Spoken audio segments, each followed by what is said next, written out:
Good morning बच्चों। चलिए आज हम लोग क्या सीखेंगे कि बार बार बिजनेस में जो साझेदार कैपिटल लगाते हैं और बार बार ड्राइंग्स करते हैं, मतलब आहरण करते हैं, बिजनेस से पैसे निकालते हैं अपने पर्सनल यूज़ के लिए, तो उस हालत में कैपिटल रेशियो कैसे निकलेगा। क्योंकि अगर कैपिटल रेशियो में ही उनको लाभालाभ अनुपात को बांटना है तो कैपिटल रेशियो निकालने के क्या तरीके हैं। तो इस सवाल में देखिए, जैसा कि हेडिंग है distribution of profit in capital ratio, सिर्फ ओपनिंग कैपिटल हो और उस पर रेशियो निकालना हो तो बात बहुत आसान होती। जैसे यहाँ दो पार्टनर हैं, कोमल एंड हर्षा। दो पार्टनर हैं कोमल एंड हर्षा, और कोमल ने लगाए 20,000 रुपये, हर्षा ने लगाए 10,000 रुपये। सिर्फ यही कंडीशन होता तो बहुत आराम से हम लोग कह देते कि 2:1 का रेशियो होगा, क्योंकि 20,000 और 10,000 में 2:1 का अनुपात होता है। लेकिन इस प्रश्न में साझेदारों ने कई बार पैसे भी लगाए हैं और कई बार पैसे निकाले हैं। ऐसे हालात में कैपिटल रेशियो को ये प्रोडक्ट बेसिस के आधार पे निकाला जाता है। तो अब हम देखेंगे कि कोमल एंड हर्षा दोनों की ओपनिंग कैपिटल 1/4/19 को 20,000 10,000 रुपये है। कोमल ने फिर पैसे लगाए 1/9/2019 को 10,000 रुपये, जबकि हर्षा ने उस वक्त नहीं लगाए। हर्षा ने कब लगाए? फिर 1 महीने बाद, जब कोमल ने नहीं लगाए 1/10/19 को हर्षा के 10,000 रुपये आ गए बिजनेस में। अब कोमल ने बिजनेस से पैसे निकाले। ड्राइंग्स 1/1/20 2020 1 जनवरी को कोमल ने बिजनेस से 10,000 रुपये निकाले। तो और 1 फरवरी 2020 को हर्षा ने 5,000 रुपये निकाले।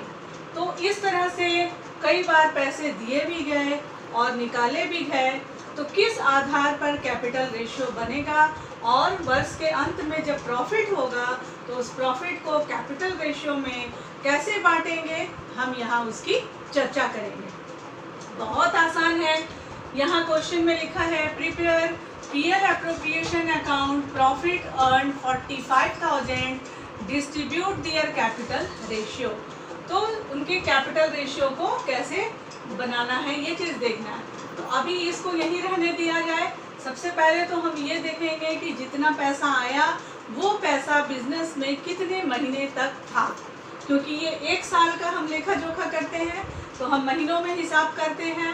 तो ऐसा देखेंगे, ये हम पहले कोमल का निकालेंगे। पहला पार्टनर हमारा कोमल है।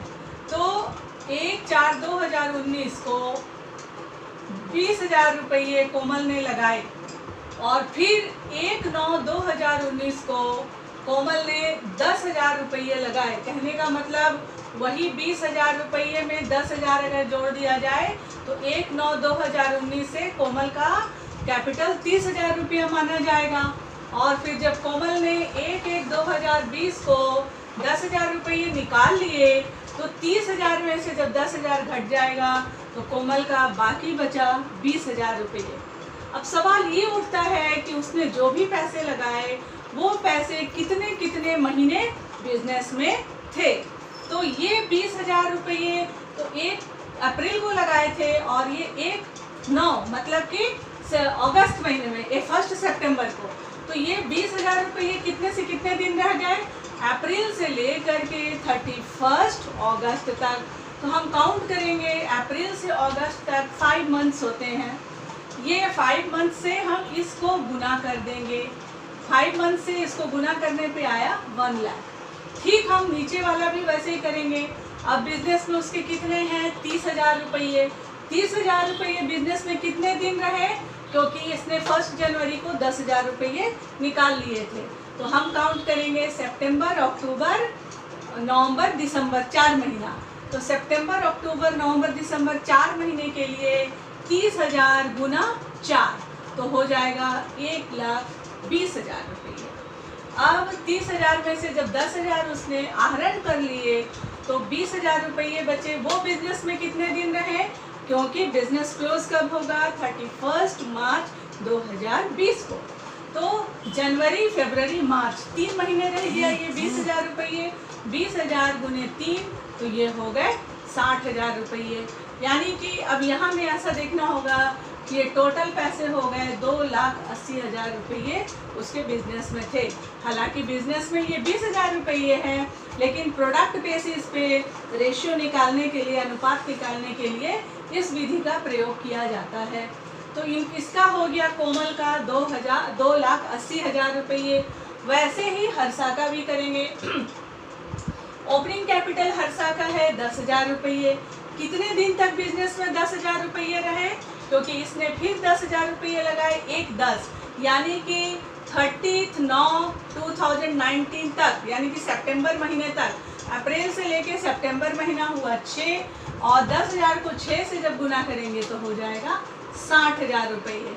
उसी तरह इसने फिर 10,000 रुपये लगाए, तो अब बिजनेस में हो गए 20,000 रुपये। और ये 20,000 रुपये कितने दिन थे बिजनेस में, सितंबर तक तो ये था, अक्टूबर से 10,000 रुपये और आ गए।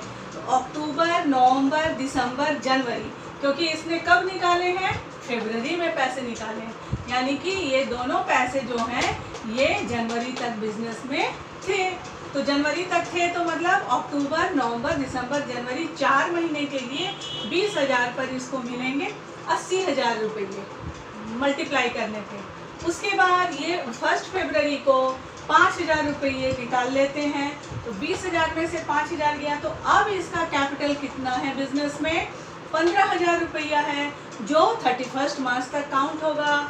तो फरवरी और मार्च 2 महीना के लिए 15,000 × 2 30,000। इसका जब टोटल करेंगे तो होगा 1,70,000, 1,70,000। अब इसका रेशियो कैसे निकलेगा, कैपिटल रेशियो 2,80,000, 1,70,000। अब इसका रेशियो निकालने पर ये 4 जीरो यहाँ से कट गए, तो रेशियो क्या आ गया, 28:17, 28:17। अब ये 28:17 में ही हमको ये 45,000 रुपये को बांटना है। तो जब बांटेंगे तो लिखेंगे शेयर ऑफ कोमल 45,000 × 28/45, क्योंकि इसका जो टोटल होगा वो 45 होगा। और शेयर ऑफ हर्षा 45,000 × 17/45। कितना आसान है, ये 45 से 45 वन टाइम में कट गया, यानी कि 1,000 × 28 28,000, और फिर यहाँ 17 × 1 17,000, 3 zeros आ गए। तो ये जो हुआ 45,000 रुपये को बांट दिया गया। मैं चाहूँगी आप लोग इसका पीएल अप्रोप्रिएशन अकाउंट जो हमने लास्ट क्लास में बताया, कुछ नहीं करना, बाई साइड में 45,000 लिखना है क्रेडिट साइड में, और टू साइड डेबिट साइड में कोमल का शेयर 28,000 और हर्षा का शेयर 17,000। इधर भी हो गया 45,000 डेबिट में, और क्रेडिट में भी हो गया 45,000, इक्वल कर दीजिए, हो जाएगा पीएल अप्रोप्रिएशन अकाउंट। एक छोटा सा वर्क मैं आप लोगों को करने दे रही हूँ। Thank you children.